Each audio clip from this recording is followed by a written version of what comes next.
Dans quelques années, cette vision de la Nationale 10 à Trappes ne sera plus qu'un lointain souvenir. À l'horizon 2028, l'axe routier qui voit passer 80 000 véhicules par jour sera enfoui. 3 plateaux urbains seront édifiés, ils relieront la ville qui est aujourd'hui coupée en deux. Afin d'aménager ces dalles, les trappistes ont déjà de nombreuses idées.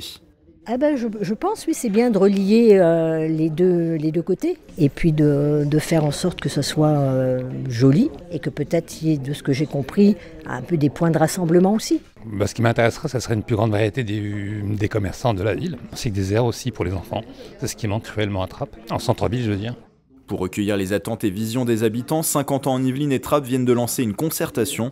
Une démarche participative pour réfléchir à la création de ces dalles qui vont profondément modifier la ville. Ces abords vont faire l'objet de construction, de logements, de bureaux, de commerces. Et au-delà de cette réflexion autour de l'enfouissement de la RN10, on pense la transformation de l'ensemble du centre-ville. Depuis la gare, qui est quand même une centralité importante dans notre commune, 3000 passagers par jour traversent la gare, c'est une vraie entrée de ville, jusqu'au plateau urbain, en passant par le centre-ville, la rue Jaurès, etc. Et on n'imagine pas transformer la ville sans les habitants. Après une réunion publique de lancement, la concertation se poursuit avec des balades urbaines qui sont organisées chaque mercredi jusqu'au 16 juillet.